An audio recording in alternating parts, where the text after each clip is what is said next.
Hello friends, कैसे हो? मैं हूं हार्दिक पटेल, आपका आविष्कार अकेडमी में स्वागत करता हूं। चलो शुरू करते हैं आज का लेक्चर। आज के लेक्चर में हम क्या देखने वाले हैं, तो इनवर्स ट्रिग्नोमेट्री फंक्शन में हम लेक्चर 2 की तरफ बढ़ रहे हैं। लास्ट लेक्चर में हमने क्या चीज़ें देखी? लास्ट लेक्चर में हमने आईटीएफ जो हमारे फंक्शन है उसके बारे में हमने डिस्कस किया। उसके बारे में हमने इनवर्स कैसे निकालते हैं, या तो फिर ट्रिग्नोमेट्री फंक्शंस जो हमेशा क्या है, पीरियोडिक फंक्शन है, फिर भी वो कैसे आईटीएफ तक मतलब उसका इनवर्स कैसे पॉसिबल बना, वो सब चीज़ें हमने डिस्कस कर ली है पिछले लेक्चर में। पिछले लेक्चर में कुछ क्वेश्चंस मैं अभी आपको पूछना चाहूँ तो बहुत सारे क्वेश्चंस ऐसे हैं जो रिकॉल कराने के मामले में आपको पूछ सकता हूँ। जैसे मैं अगर आपको पूछूँ कि क्या आप मुझे बता सकते हो कि ऐसे कौन से आईटीएफ हैं, मतलब हमारे पास आईटीएफ कितने हैं आप सबको पता है, 6 है ना। कौन से अगर हमने उसी ऑर्डर में याद रखना है जिस ऑर्डर में आपको बताया था, तो कौन सा ऑर्डर होगा? Sine inverse, cos inverse, tan inverse, cot inverse, sec inverse या कोसेक इनवर्स और सेक इनवर्स। ओके, तो ये जो ऑर्डर है, ऑर्डर आपको हमेशा क्या करना है, मेंटेन रखना है, याद रखना है, जिससे कि याद रखने का तरीका आपको अच्छे से याद रह जाए। और दूसरी की बात जो आती है कि ऐसे कैसे कौन से आईटीएफ है जो हमेशा क्या रहते हैं, पॉजिटिव रहते हैं, जो ऑलवेज पॉजिटिव रहते हैं। कौन से आईटीएफ आएंगे ऐसे? तो आप लोगों को पता है, मुझे भी पता है कि जो भी आईटीएफ जो 0 से पाई के बीच में आते थे, कहाँ पर आते थे? 0 से पाई के बीच में। कौन से आते थे? तो कॉस इनवर्स आता था, सेक इनवर्स आता था, कॉट इनवर्स आता था।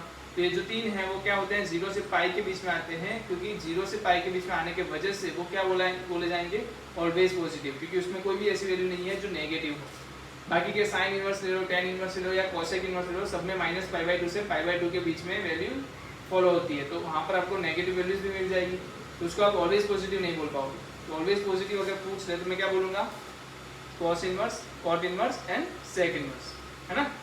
चलो दूसरा अगर मैं क्वेश्चन पूछूँ आपको, तो बताओ सब जो ऑड फंक्शंस कितने कितने हैं? कौन से फंक्शंस है जो ऑड फंक्शंस है? क्या होता है? 1 3 5, मतलब कि sine inverse, tan inverse and cosec inverse, है ना। बहुत आसान है, इस तरीके से याद रखोगे 1 3 5 तो अच्छे से याद रह जाएगा। तो बताओ 2 4 6 क्या है? तो फिर नैनो, ठीक है। नैनो क्यों नैनो? क्योंकि वो नाइदर इवन है नाइदर ऑड है, मतलब कि वो ना तो इवन है ना तो वो ऑड है, मतलब कि वो कुछ भी नहीं देता है ना। तो ये चीज़ याद रखनी है, वो इवन नहीं है, वो क्या है, नैनो है। तो 1 3 5 क्या हो गए, और 2 4 6 क्या हो गए, नैनो हो गए। ओके, चलो उसके बाद क्या आया था? उसके बाद क्या था, नीचे हमने क्या देखा था? और इंक्रीजिंग डिक्रीजिंग। ओके, तो साइन इनवर्स क्या है, इंक्रीजिंग। कॉस इनवर्स एक्स क्या है, डिक्रीजिंग। फिर टेन इनवर्स एक्स क्या है, इंक्रीजिंग। तो कॉट इनवर्स एक्स क्या है, डिक्रीजिंग। तो फिर sec inverse x, cosec inverse x क्या है, वापस से डिक्रीजिंग और इंक्रीजिंग, मतलब 1 3 6 और 2 4 5 ऐसा करके आता था ना। तो आपको ये चीज़ याद रहनी चाहिए कि कौन सा इंक्रीजिंग है कौन सा डिक्रीजिंग है। अदरवाइज आपको इतना तो याद रहना ही चाहिए कि कैसे फाइंड करते हैं कि इंक्रीजिंग फंक्शन कौन सा है और डिक्रीजिंग फंक्शन कौन सा है। तो अगर आपको ये पता है तो भी बहुत अच्छी बात है। तो हम लेफ्ट से राइट जाते हैं और आपकी जो पेन है, अगर ग्राफ में आप जो पेन उसके ऊपर लगाते हो और वो ऊपर की तरफ बढ़ रही है तो आप बोलोगे इंक्रीजिंग फंक्शन है, नीचे की तरफ जा रही है तो आप बोलोगे डिक्रीजिंग फंक्शन है। तो बस आपको इतना तो पता होना चाहिए कि वो फाइंड कैसे करते हैं। तो कभी भूल गए तो भी हम कर सकते हैं। चलो डोमेन और रेंज की बात करूं, मुझे इतना बता दो, आज हम पढ़ने वाले हैं वो जो हमारी चीज़ आएगी, जो आएगी डोमेन ढूंढने की बात करेंगे। वो वाले क्वेश्चंस लेंगे जहां पर हम आईटीएफ के क्या ढूंढेंगे, डोमेन ढूंढेंगे।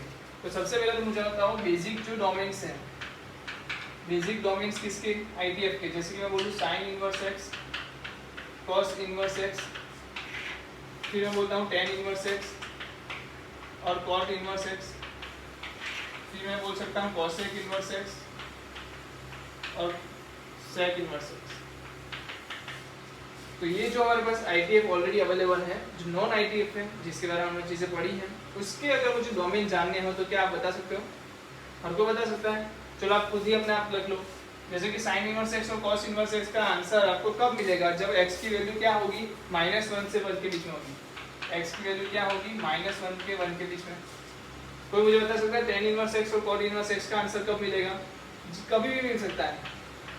क्यों कभी भी मिल सकता है? क्योंकि हमने ग्राफ देखा है ऐसा करके आता था, है ना। एक टेन इनवर्स का एक कॉट इनवर्स का है, तो हमें पता है कि उसकी जो x की वैल्यूज है, मतलब डोमेन मतलब क्या होता है, x की वैल्यूज। तो आप कुछ भी x की वैल्यू रखो यहाँ पर, आपको टेन इनवर्स x का आंसर मिलेगा मिलेगा और मिलेगा। चलो यहाँ पर बताओ cosec inverse x, sec inverse x पे क्या होता था?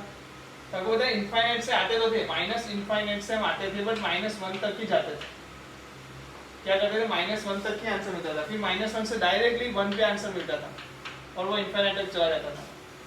कहने का मतलब आपकी जो वैल्यूज है वो क्या होनी चाहिए, क्योंकि मोड x ग्रेटर देन और इक्वल टू 1 होना चाहिए। कितने लोगों को ये समझ में आया? इसको इस तरीके से लिख सकते हो, कितने लोगों को समझ में आया?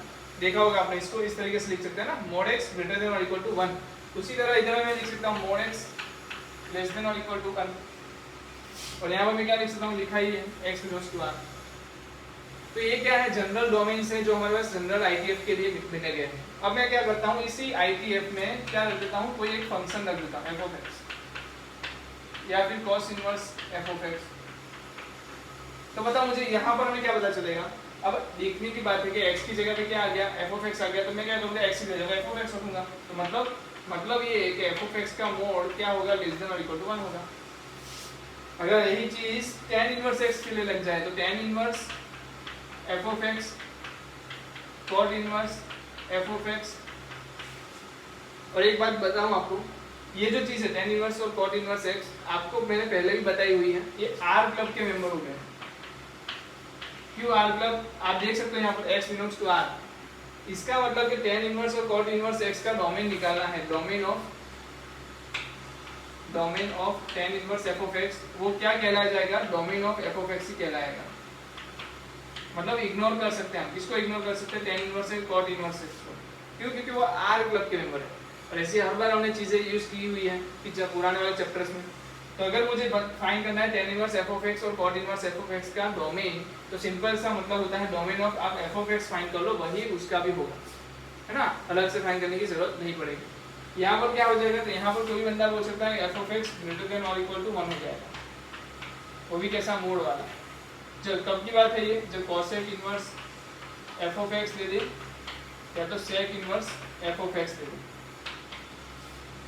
है ना। तो ये दोनों केस में आप क्या लिख सकते हो, mode f of x greater than और इक्वल टू 1 कंडीशन मिल गई। ये क्या है, तीनों कंडीशंस हैं, ये तीनों क्या है, कंडीशंस। अब ये कंडीशंस रख के हम क्या करेंगे, x की वैल्यूज फाइंड करेंगे और बोल देंगे कि ये x की वैल्यू के लिए अपने को डोमेन मिल रहा है। तो जल्दी से पहले तो ये नोट डाउन कर लो, तो हम तुरंत क्या कर पाए, आगे बढ़ पाए। और इसको क्या करो, स्टार मार्क लगाओ, ये पूरा टॉपिक इसी के बेस पे है ना। तो हम डायरेक्टली क्वेश्चंस के ऊपर जाएंगे, क्वेश्चंस के बाद तुरंत हम सॉल्यूशन हो जाते हैं। चलो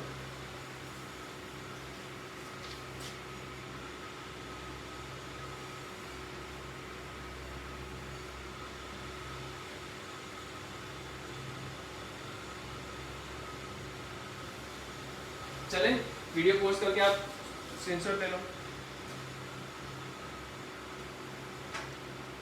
चलिए आगे बढ़ते हैं।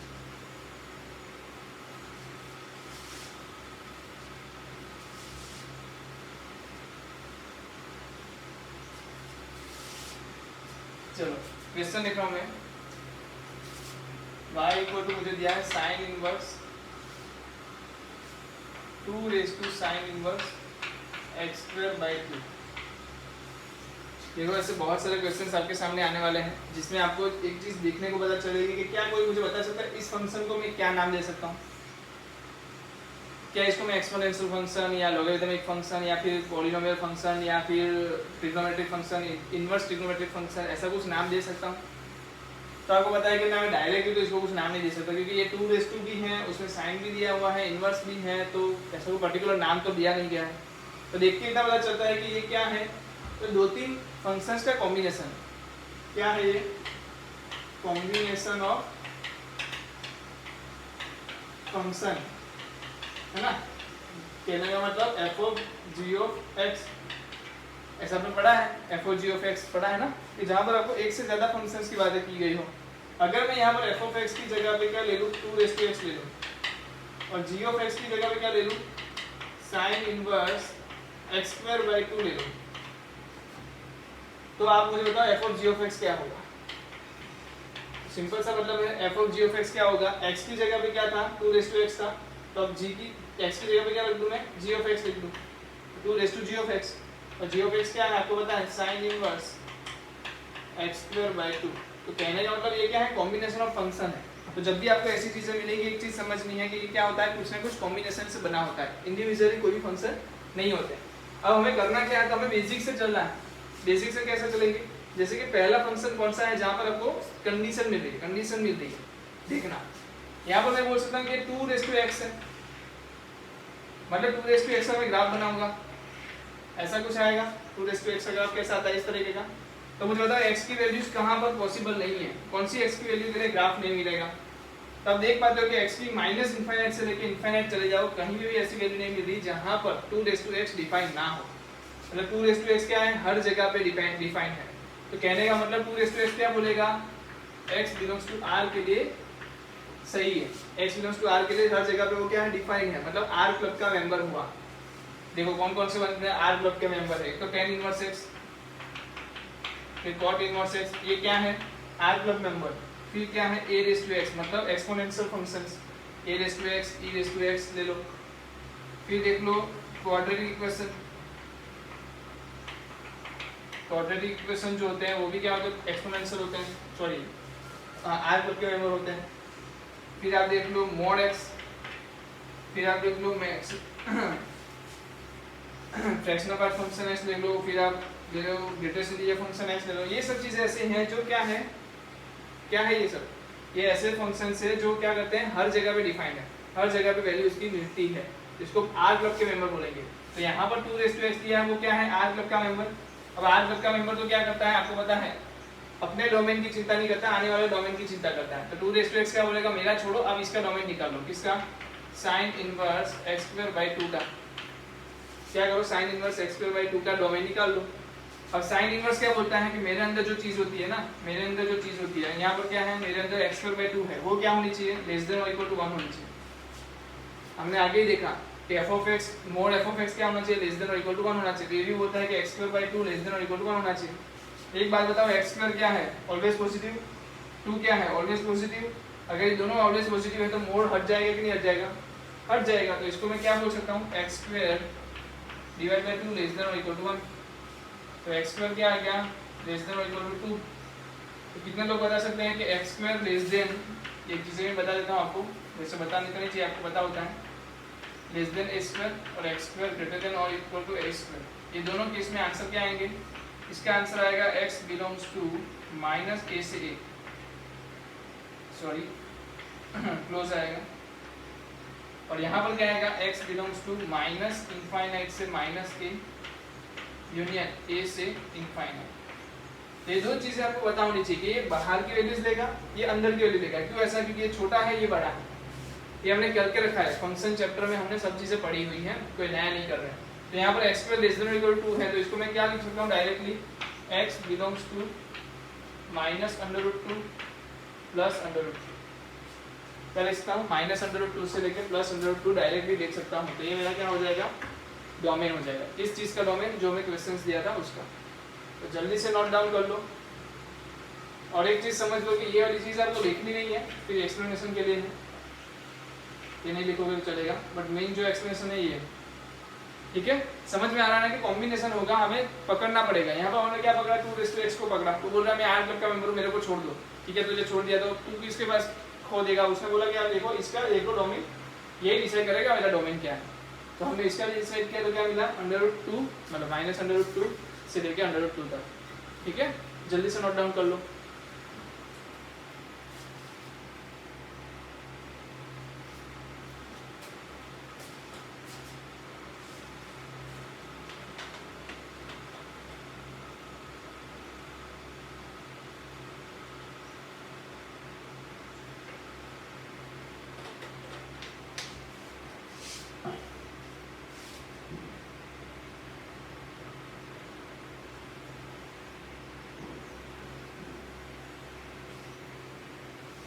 चलो हम ऐसा ही कोई क्वेश्चन फिर से लेते हैं, और मैं चाहूंगा कि वो आप खुद कर लो एक बार, बहुत आसान है।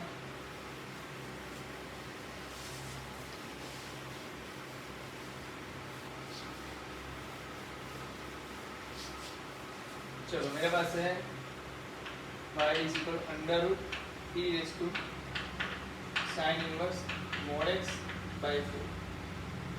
चलो को कॉम्बिनेशन छोड़ सकता है, मैं अगर कॉम्बिनेशन छोड़ने की बात करूँ तो ये √x होगा, फिर g(x) की बात करूँ तो e⁻x होगा, और अगर h(x) की भी बात करूँ और अंदर एक कॉम्बिनेशन ढूंढूँ तो वो क्या होगा, sin इनवर्स mod x/4, ठीक है। कोई ऐसा भी करके उसको कॉम्बिनेशन में भी लिख सकता है, बट हमें उसकी जरूरत शायद ही पड़ेगी। चलो पहले बताओ, अंडर रूट दिया है, इसका मतलब क्या होता है, क्या कंडीशन देके बैठता है अंडर रूट? जब भी आपके लिए स्क्वायर रूट के अंदर कोई चीज होती है वो क्या होना चाहिए? अभी मेरे पास square root f of x है, तो इसका मतलब क्या होता है तो भाई एफ ऑफ एक्स जो है वो क्या होना चाहिए, ग्रेटर देन और इक्वल टू 0 होना चाहिए। तो मैं इज्जत से बोलता हूँ ना, e raise to sine inverse x mod x/4 क्या है, ऑलवेज ग्रेटर देन और इक्वल टू 0। अब आपको पता है, आपने ग्राफ ड्रॉ करके देखा ई रेज़ टू एक्स का ग्राफ कैसा आता है, इस तरीके का। अब वैल्यूज, इसकी वैल्यूज किसको बोलते हैं, y की वैल्यू को ही तो वैल्यूज बोलते हैं। y की वैल्यूज वो क्या है, ऑलवेज पॉजिटिव है, देख लो, क्योंकि y एक्सिस से x एक्सिस से क्या है, अबोव लाइन पे आता है। तो ये जो x एक्सिस से ऊपर वाली चीजें हैं सब क्या है, y की पॉजिटिव वैल्यूज है। ये क्या है, पॉजिटिव y है, ये क्या है, नेगेटिव y है। तो सभी वैल्यूज क्या आ गई, पॉजिटिव y में आ गई। इसका मतलब कि इसकी जो वैल्यूज है हमेशा क्या होगी, ग्रेटर देन और इक्वल टू 0, मतलब always true. E raise to x क्या बोल रहा है अभी कि भाई तो ऑलवेज ट्रू है, तो आप काम करो इसका सिर्फ चेक कर लो कि ये तो डिफाइन है ना साइन इनवर्स में।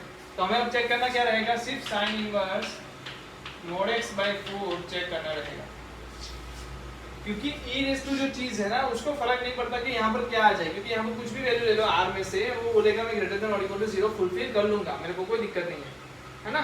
तो आपको सिर्फ चेक क्या करना होगा, साइन इनवर्स mod x/4। क्या चेक करना रहा, sine inverse mod x/4। Sine inverse mod x/4 का आंसर आपको निकालना है। अब ये जो होगी वो कंडीशन लगाएगी, वो कंडीशन क्या लगाएगा, साइन इनवर्स के अंदर जो चीज होती है वो क्या होनी चाहिए, तो mod x/4 का मोड क्या होना चाहिए, लेस देन और इक्वल टू 1 होना चाहिए। mod x/4 का मोड क्या होना चाहिए, लेस देन और इक्वल टू 1 होना चाहिए।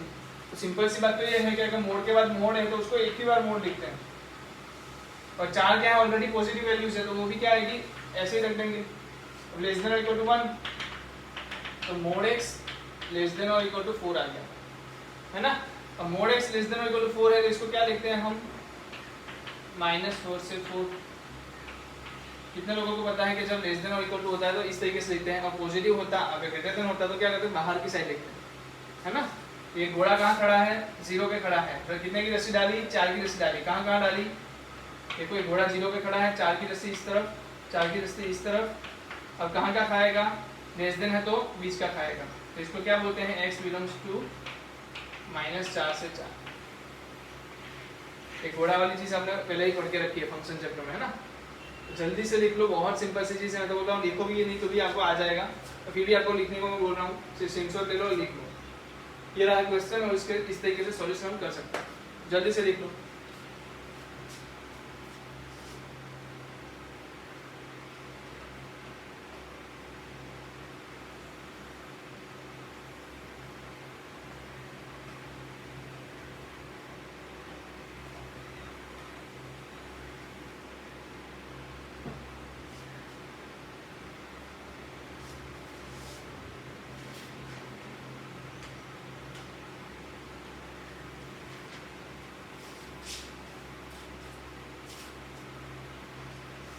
चलो आगे जाइए।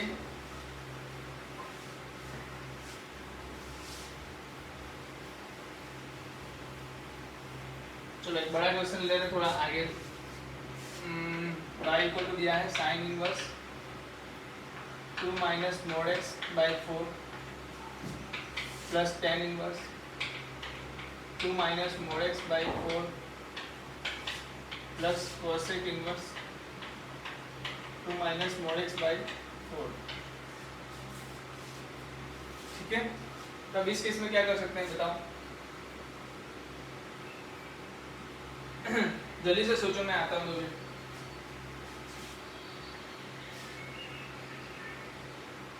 ठीक है, चलो क्या कर सकते हैं, तो पहले देख लो कॉम्बिनेशन है 3 फंक्शंस का, यहाँ पर साइन इनवर्स है, यहाँ tan इनवर्स है और cosec इनवर्स है। तो सिंपल करना कुछ नहीं है, हमें क्या करना है, साइन इनवर्स x का डोमेन निकालेंगे, tan इनवर्स का निकालेंगे, cosec इनवर्स x का निकालेंगे, और साथों साथ क्या करेंगे, इंटरसेक्शन कर लेंगे। इसका जो डोमेन आएगा, इसका डोमेन आएगा और इसका डोमेन आएगा, तीनों का जब इंटरसेक्शन करोगे वो आपका आंसर होगा, है ना। अब सीधी बात है, साइन इनवर्स x क्या होता है, मॉड्यूलस में 2 minus mod x divide by 4 और इक्वल टू 1। ये तो क्या बोलता है कि 2 माइनस mod x/4 क्या होना चाहिए, बिलोंग्स टू r होना चाहिए। बताओ ये क्या बोलेगा, 2 माइनस mod x/4 का मॉड्यूलस जो है वो ग्रेटर देन और इक्वल टू 1 होना चाहिए। सीधी बात है, अब देखो 2 minus mod x by 4 always true नहीं है क्या है, देख के बताओ ये क्या ऑलवेज ट्रू है क्या? अब एक्स की वैल्यू कुछ रखोगे इससे क्या फर्क पड़ेगा? एक्स की कुछ भी वैल्यू रख दो, इसका आंसर मिलेगा कि नहीं मिलेगा? हमेशा मिलेगा, क्योंकि अब देखो अगर मैं बताऊं मोड एक्स क्या होता है, ये मोड एक्स का ग्राफ सभी एक्स के वैल्यूज के लिए डिफाइन है। अगर माइनस मोड एक्स होता तो क्या होता? इस तरीके का होता, तो वो भी डिफाइन है। कहने का मतलब इससे मैं मल्टीप्लाई कर दूं 2 से, आगे 2/4 कर दूं तो ट्रांसफॉर्मेशन हो गया, बट वैल्यू सबके वैल्यू के लिए मिलेगा। कहने का मतलब ये बिलोंग्स टू आर के लिए डिफाइन है, तो इसको मैं x बिलोंग्स टू आर के लिए डिफाइन बोलूंगा, क्योंकि x बिलोंग्स टू आर के लिए हमेशा क्या होगा? डिफाइन होगा। ठीक है, इसकी एक्सप्लेनेशन की जरूरत नहीं है, आप देख के बता सकते हो, है कि नहीं? तो ये बोलेगा मैं आर ग्रुप का मेंबर हूँ, मुझे कोई फर्क नहीं पड़ता आप कोई भी x की वैल्यू ले लो, मैं तो बस खुश हूँ। तो इसको देखने की जरूरत पड़ेगी नहीं आपको, देखना यहाँ है 2 माइनस मोड एक्स बाई 4, तो इसको मैं क्या बोलूँगा? 2 minus mod x divide by 4, और इसके साथ मोड भी ले लूँ 4, क्योंकि 4 जो है वो क्या है? पॉजिटिव वैल्यू है तो बाहर निकल सकता है। अब इसका मतलब क्या होता है? इसका मतलब होता है -4 लेस देन और equal to 2 minus mod x less than और इक्वल टू 4। कितने लोगों को पता चला ये होता है? कैसे हुआ पता है हमें? ये लेस देन और इक्वल टू 4 किसका है? मोड एक्स लेस देन और इक्वल टू 4 को हम इस तरीके से लिख सकते हैं। तो यहाँ पर फंक्शन है क्या है? 2 माइनस मोड एक्स। तो इसका मतलब पहले ये सोल्व करो और ये सोल्व करो, तो ये सोल्व करने में क्या मिलेगा? -4 लेस देन और equal to 2 minus mod x. क्या मिलेगा? माइनस मोड एक्स को इस तरफ लिया तो plus mod x less than equal to +2, तो ये 6 हो गया। इसका मतलब x जो होगा, x क्या हो गया? बिलोंग्स टू -6 से 6, क्या हो गया? -6 से 6 के बीच में आंसर आना चाहिए। जबकि इसका आंसर बताओ 2 minus mod x less than equal to 4, तो मोड एक्स इस तरफ गया तो क्या आ गया? मोड एक्स, और यहाँ पर क्या आ जाएगा? 2 माइनस 4, तो -2 less than equal to mod x. Always true है कि नहीं बताओ? ऑलवेज ट्रू है कि नहीं? ऑलवेज ट्रू है। इसका मतलब कि -6 और 6 के बीच में ये भी फुलफिल होगा कि नहीं होगा? होगा, मतलब दोनों फुलफिल होंगे। तो कहने का मतलब ये आंसर सही हो गया।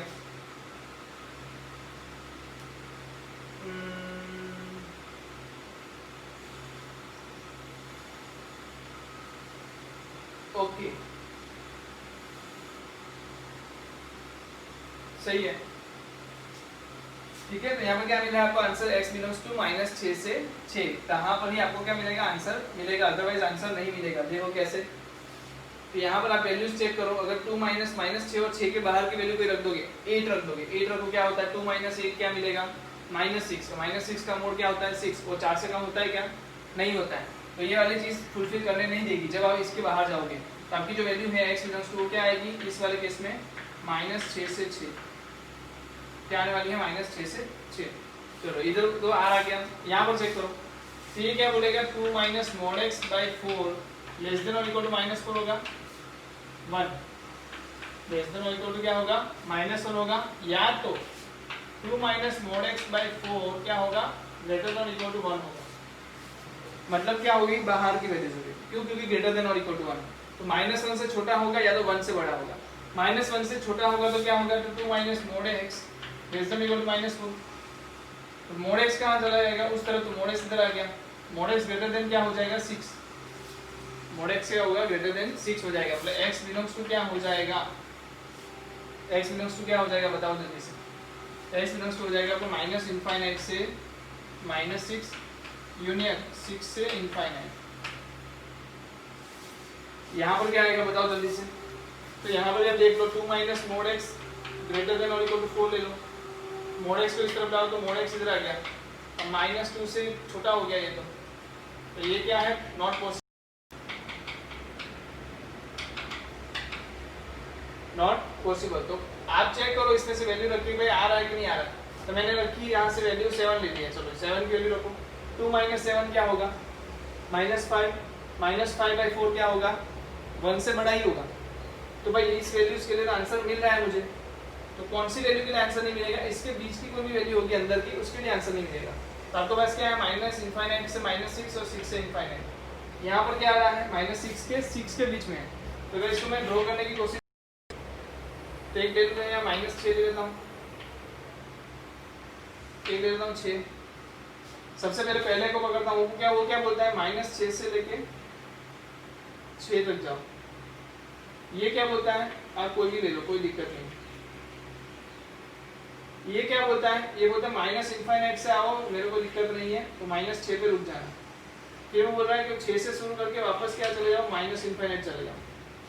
तो तीनों को अगर मुझे मर्ज करना है तो कौन सी जगह पे मर्ज हो रहा है बताओ, तीनों की वैल्यू कौन सी जगह पे मिल रही है।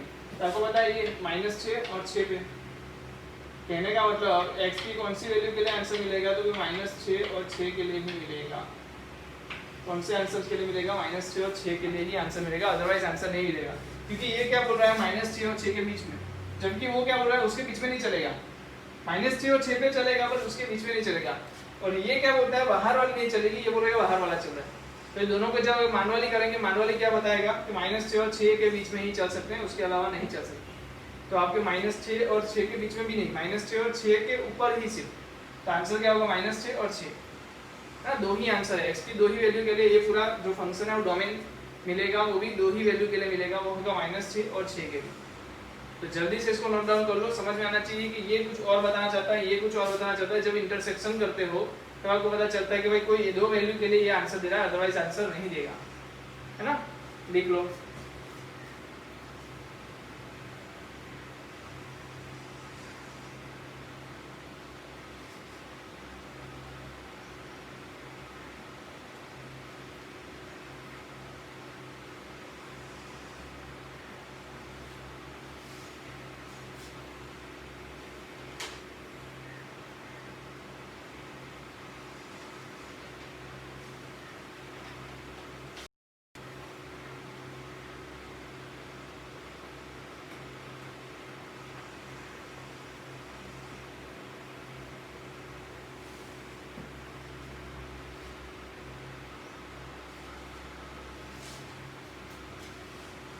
चलो हो गया।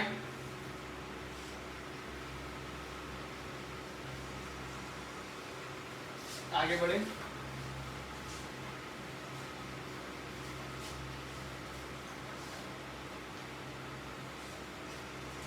तो दो क्वेश्चंस में लिखता हूँ।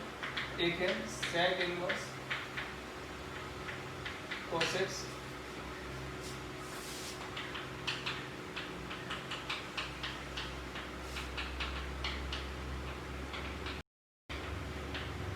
दोनों क्वेश्चन होमवर्क में है, जल्दी से लिख लो। दोनों क्वेश्चंस क्या है, होमवर्क में है, आपको घर से करके लाने हैं दोनों क्वेश्चंस। जल्दी से नोट डाउन कर लो बस।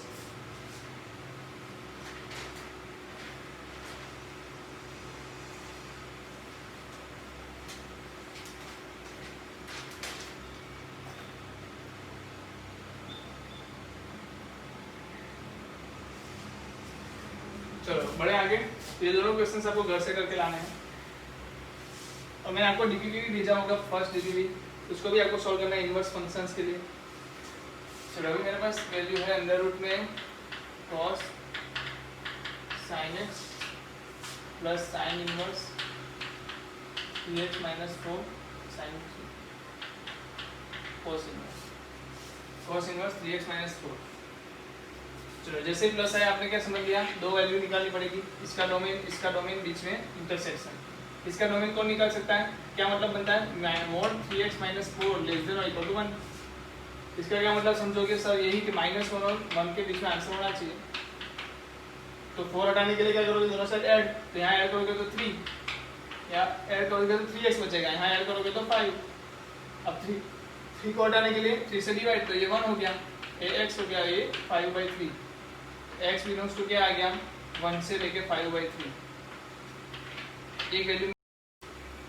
तो एक यहाँ से बोल रहा है कि x वैल्यू क्या आएगी, 1 से 5/3 के बीच में, यहाँ पर क्या वैल्यू आएगी। तो ये हमने फंक्शन में कहीं पे देखा तो है। पहली बात अंडर रूट है, इसका मतलब cos sin x क्या होना चाहिए, cos sin x क्या होना चाहिए, ग्रेटर देन और इक्वल टू 0। अब देखो अगर आप ग्राफ प्लॉट करते हो किसका, cos का, कितने लोगों को cos का ग्राफ पता है, ऐसा कुछ होता है cos का ग्राफ। और ये जो वैल्यू है कहाँ पर मिलती है, -π/2 पे, और ये वैल्यू कहाँ मिलती है, π/2 पे। पता है ना ये कहाँ से -π/2 पे 0 होता है और π/2 पे 0 होता है, ये तो 0 की वैल्यू है जहाँ पर 1 होता है। अब बता सकते हैं कि इसकी वैल्यू अगर मैं लिखूँ तो क्या होती है, कहने के मतलब ये तो 1.57 है, ये क्या है 1.57, ये भी 1.57 है। बट जो sin x है ना, sin x की वैल्यू कहाँ से कहाँ होती है, -1 से 1 के बीच में होती है। साइन एस की वैल्यू कहाँ होती है, -1 के बीच में। तो अब मैं बोलूँ तो ये सिर्फ इतना पार्ट जो है वो क्या आएगा, साइन एस में आता है। ये जो पोर्शन है वही मेरे को किसका आंसर देगा, साइन एस का। साइन एस कहाँ होगा, तो -1 से 1 के बीच में। और ये तो कोई बता सकता है कि -1.57 के बाद ही -1 आएगा और 1.57 से पहले 1 आएगा। तो ये जो पोर्शन है मेरा, ये मेरा क्या दे रहा है, साइन एक्स दे रहा है। और इसमें अगर मैं वैल्यू बात करूँ तो कॉस साइन एक्स की वैल्यू मिल रही है। ये क्या मिल रहा है मुझे, कॉस साइन एक्स। कहाँ से कहाँ, -1 से 1 के बीच में, है ना। बट एक चीज आप नोटिस करो तो क्या, तो ये हमेशा क्या रहेगा, इतना जो पोर्शन है वो क्या है, एक्स एक्सिस के अबोव है कि नहीं। इसका मतलब ये क्या हो गया, ऑलवेज पॉजिटिव। ऑलवेज क्या हो गया, पॉजिटिव हो गया। अगर ऑलवेज पॉजिटिव है तो ये क्या बोल सकता हूँ मैं, इसको क्या बोल सकता हूँ, ऑलवेज ट्रू। और ऑलवेज ट्रू है, ऑलवेज ट्रू होने पे क्या हो जाता है, x बिलोंग्स टू r हो जाता है। ऑलवेज ट्रू होने पे क्या हो जाता है, x बिलोंग्स टू r हो जाता है। तो यहाँ से तो पता चला कि x की कोई भी वैल्यू ले लो, ये आंसर दे के रहेगा। इसका आंसर आने ही वाला है, मतलब डिफाइन है। तो x बिलोंग्स टू r के लिए डिफाइन है। ये क्या बोल रहा है, x बिलोंग्स टू 1 से लेके 5/3 के लिए डिफाइन है। तो सही में आंसर क्या हुआ, x बिलोंग्स टू 1 से 5/3।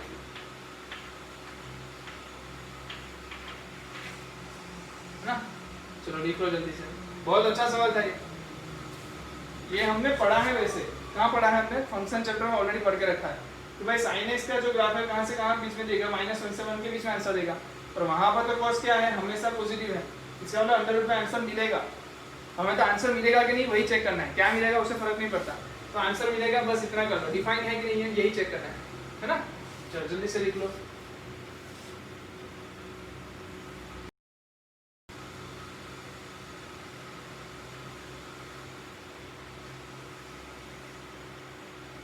चलो आगे बढ़े।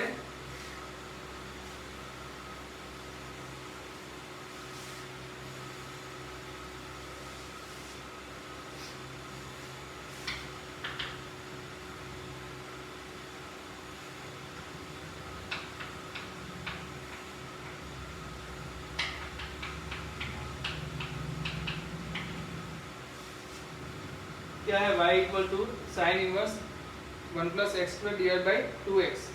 कितने लोग बता सकते हैं इसका क्या मतलब बनेगा, मतलब तो यही बनेगा 1 + x² डिवाइड बाई 2x का मॉड्यूलस क्या होना चाहिए, लेस देन और इक्वल टू 1 होना चाहिए, है कि नहीं। अब कितने लोग कहेंगे 1 + x² क्या है, ऑलवेज पॉजिटिव। क्यों ऑलवेज पॉजिटिव, अरे यार देखो 1 पॉजिटिव, x² क्या होता है 0 या 0 से बड़ा होगा। तो सिंपल दोनों का सम क्या होगा, मैं तो बोलूँगा 1 से ही बड़ा होता है ना। बट हमें इतना ज़्यादा डीप नहीं जाना। बट ये क्या है, ऑलवेज पॉजिटिव है। कौन सा, ये वाली चीज़ ऑलवेज पॉजिटिव, ये क्या है, पॉजिटिव। सिंपल सी बात है, ये भी पॉजिटिव ऐसे लिख दूँ तो आपको समझ में आएगा। इसका मतलब मैं इसी चीज़ को क्या लिख सकता हूँ, 1 + x² पूरा क्या निकल गया बाहर, 2 भी क्या निकल सकता है बाहर, अंदर क्या बचेगा सिर्फ मॉड्यूलस x। तो जो x की साइन होगी ना वही डिसाइड करेगी कि आपका वैल्यू क्या देगा। अब आप एक मुझे बात बताओ कि अगर ये 1 + x² है, ये 2 मॉड्यूलस x है, तो जो 2 मॉड्यूलस x है ये जो किया ना, हमें टर्निंग पॉइंट दे देना इसमें। आपको पता होना चाहिए कि ऐसी चीज़ें लगानी है हमें, आपको पता होना चाहिए कि ऐसे अप्लाई करना है। यही हमारा मतलब, यही तो हम सीखते हैं, यही तो हम सीखते हैं। सब चीज़ें हमें नहीं पता होती, हम कुछ नया सीखते हैं तो ये नया सीखा है तो भाई ऐसे मॉड्यूलस को छोटा करना है। अब जो 2 है वो पॉजिटिव है, मॉड्यूलस x क्या है वो भी पॉजिटिव है, तो क्या इधर मल्टीप्लाई कर सकता हूँ, कर सकता हूँ। तो 1 + x² क्या आ गया, 2 मॉड्यूलस x से छोटा आ गया। अब ज़्यादा देखो, अब देखो x² जो है, x² को मैं क्या लिख सकता हूँ, मॉड्यूलस x का स्क्वायर लिख सकता हूँ। ये आपको पता होना चाहिए, कॉम्प्लेक्स नंबर में ये चीज़ हम सीखते हैं, है ना। तो x² को क्या लिख सकते हैं, मॉड्यूलस x का स्क्वायर लिख सकते हैं। तो अगर मैं यहाँ पे लिख दूँ 1 + मॉड्यूलस x का square - 2 modulus x less than और इक्वल टू 0, तो कोई भी बंदा देख के बता सकता है कि सर ये मॉड्यूलस x - 1 का स्क्वायर है और वो भी क्या है, लेस देन और इक्वल टू 0 है। तो ये भी आपको चीज़ पता होनी चाहिए कि जब बात हो रही है f(x) का स्क्वायर की, फंक्शन के स्क्वायर की बात हो रही है, तो वो जब भी लेस देन और इक्वल टू 0 आता है, इसका मतलब क्या बनता है, इसका मतलब बनता है f(x) क्या है, 0 है। क्योंकि कभी किसी का स्क्वायर क्या नहीं होगा, नेगेटिव नहीं होगा, तो एक ही ऑप्शन बचता है उसके पास, उसको 0 बनना पड़ेगा। तो f(x) क्या बन जाएगा, 0। यहाँ पर क्या है, मॉड्यूलस x - 1 का स्क्वायर क्या है, लेस देन और इक्वल टू 0। तो ये भी एक बहुत अच्छी चीज़ है। मॉड्यूलस x - 1 = 0, x = 1, क्या 1, मॉड्यूलस x = 1, x क्या आ गया, -1 और 1। इसका मतलब x बिलोंग्स टू क्या आएगा, -1 और 1, मतलब दो ही वैल्यू ऐसी हैं जहां पर ये फंक्शन क्या होगा, डिफाइन होगा। और वो कौन सी, -1 और 1। इसके अलावा कोई भी वैल्यू ले लो, आपको क्या मिलेगा, ये फंक्शन डिफाइन होता हुआ नहीं मिलेगा। कैसे कैसे क्या क्या किया देखो, पहले से एक बार फिर से आ जाता है। पूरा मॉड्यूलस था, पूरे मॉड्यूलस को हटाने के लिए मैंने क्या किया कि 1 + x² पॉजिटिव था उसको हटा दिया, 2 पॉजिटिव हटा दिया, बचा क्या मॉड्यूलस x। फिर 1 + x² > 2 मॉड्यूलस x आ गया। और 1 + मॉड्यूलस x का स्क्वायर कैसे लिखा हमने, यहाँ से x² = मॉड्यूलस x का स्क्वायर लिख सकता हूँ। तो इससे हमें क्या मिल गया, एक फंक्शन मिल गया जिसका स्क्वायर है mod x - 1 का स्क्वायर।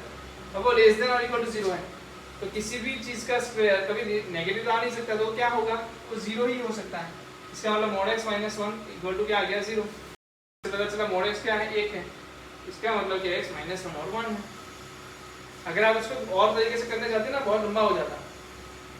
आप देखो कैसे करते हैं, आप क्या करते हैं, चलो मैं बताता हूँ आपको, क्या करते हैं। 1 + x² / 2x का mod लेस देन और इक्वल टू 1 लेते हैं।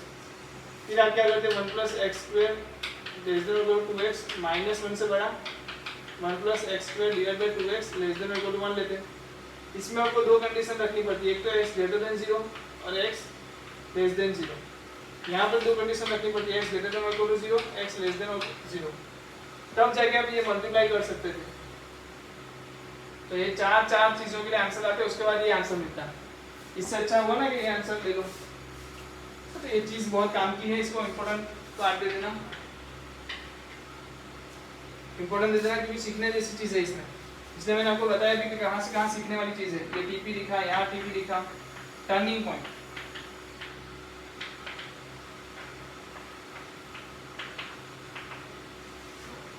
है ना, जल्दी से लिखो।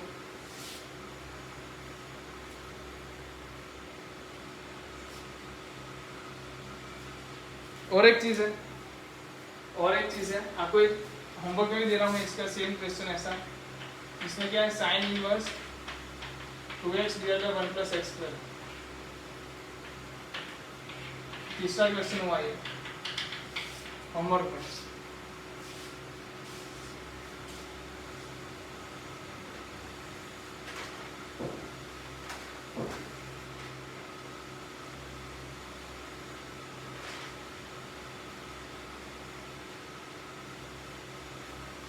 चलो बड़े आगे।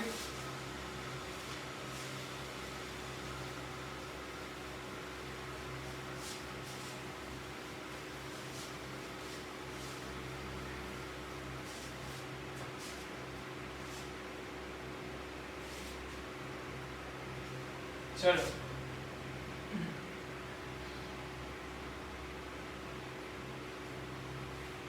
लास्ट क्वेश्चन है।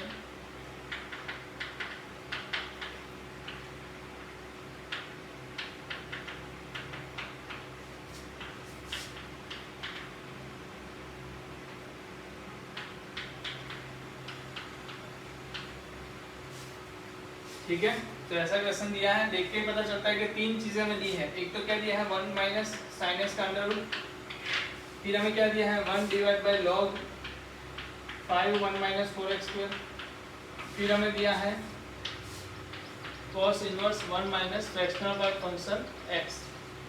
तो तीनों चीज के लिए हम क्या करेंगे, सिंपल सी बात करूँ तो मैं तीनों का डोमेन निकालूंगा और इंटरसेक्शन करूंगा, है ना। जल्दी बताओ इसका डोमेन क्या आएगा। तो आप क्या पता चल रहा है, 1 - sin x क्या होना चाहिए, 1 - sin x क्या होना चाहिए, greater than equal to 0। sin x को इस तरफ ले गया तो क्या हो गया, sin x लेस देन और इक्वल टू 1। तो क्या ये ऑलवेज ट्रू है, आप बोल सकते हो कि क्या है, ऑलवेज ट्रू है। ऑलवेज ट्रू होता है तो क्या होता है, x बिलोंग्स टू r हो जाता है। ऑलवेज ट्रू होने पे क्या हो जाता है, x बिलोंग्स टू r हो जाता है। तो यहाँ पर क्या पता चल गया भाई, sin x तो हमेशा 1 से छोटा है, इसका मतलब ऑलवेज ट्रू है। तो इसका डोमेन क्या आ गया, x belongs to r। r में से कोई भी वैल्यू ले लो, ये अंडर रूट में 1 - sin x का आंसर मिलेगा ही मिलेगा। अब यहाँ पर देखो, तो जब भी लॉग के अंदर कोई वैल्यू होती है उसका क्या रिलेशन बनता है, तो एक रिलेशन बनता है 1 - 4x² ग्रेटर देन और इक्वल टू 0, नहीं ग्रेटर देन 0 होता है।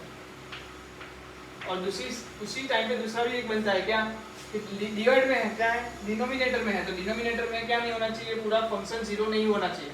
तो मैं क्या कर दूँ, log 5 1 - 4x² not equal to 0। चलो यहाँ पहले सॉल्व कर लो।